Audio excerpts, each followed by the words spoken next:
I believe the current occupant of the White House has decimated our international standing as an ally. Please tell me how you would approach foreign policy and the security of our great nation. Well, thank you. I agree with your basic premise there. It is, again, I mean, when you talk about Trump, we always use the word unbelievable until the next day comes and then it's more unbelievable. But who would be thinking that you would have a president who palsy up with Kim Jong-un, who is a terrible, terrible, terrible dictator? Do we want a war with North Korea? Of course not. We want to work with them? Yes. But you don't praise Kim Jong-un. You don't have as your bosom buddy Vladimir Putin. You don't bring the leader of Hungary, who is an anti-Semite and an authoritarian, into the White House and talk about what a nice guy he is. And then at the same time, you attack Canada and Germany and the United Kingdom, our long-term allies. So I think what we have got to do is we need a president who believes, which Trump does not, in democracy, in human rights, who is reaching around the world to bring countries together, who does not support the brutal dictatorship in Saudi Arabia, by the way, which treats women as third-class citizens.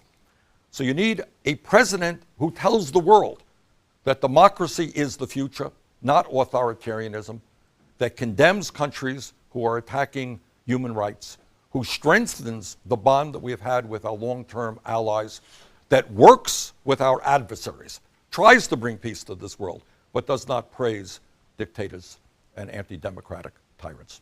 Thank you. Quick follow on that foreign policy, Senator Sanders. Obviously, the commander-in-chief has the most powerful weapons at his or her disposal, nuclear weapons. Do you feel you would be capable of using nuclear weapons in defense of the country? Oh, yeah, anytime. I mean, was I capable of blowing up the world? It's a great moral question. No, it's not a great, it's a great immoral question. I mean, the answer is not whether I'd be capable of blowing up the entire world. What kind of question is that? I would hope no president is ever in that position. The real question should be is how the hell we get rid of these nuclear weapons that are threatening the entire planet. And I would be aggressive in doing that. Right now, we have a president who wants to spend more and more on the military and more money on nuclear weapons. I want to see us not abrogate treaties with Iran or any place else which have controlled the growth of nuclear weapons. I want to see us be aggressive in bringing the world together again to figure out how we can substantially not only reduce military spending worldwide, but how we can reduce the ongoing and long-term threat of nuclear weapons. So let me just say why we're on that subject. I've been criticized recently by some of the mainstream media for my views on foreign policy. But as I've said recently, I'm not going to apologize for that, and the people of New Hampshire will have to judge. I was a leader in the effort to stop the war in Iraq. I did not believe Dick Cheney, and I did not believe John Bolton, and I did not believe President Bush that Saddam Hussein had weapons of mass destruction.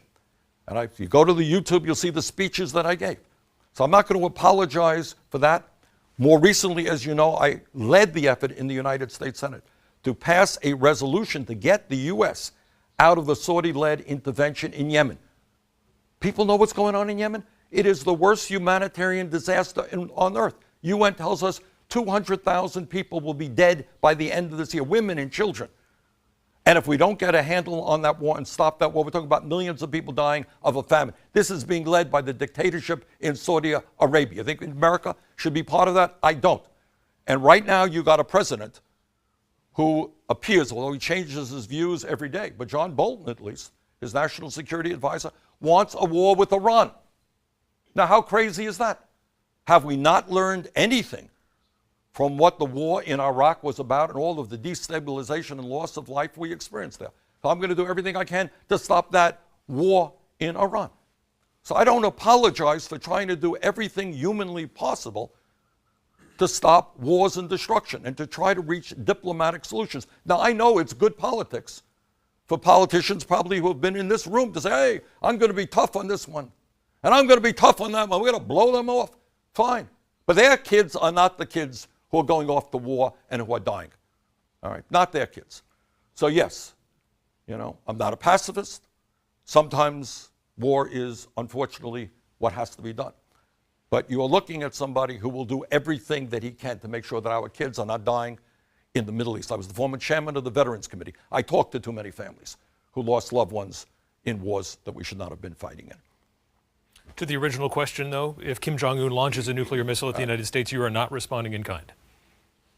No, I didn't say that. Let's do everything. Just to clarify. Look, let's do everything that we can to prevent that. And by the way, I have criticized, no one has been more critical of Donald Trump than I have been on so many issues, including many we've discussed this evening.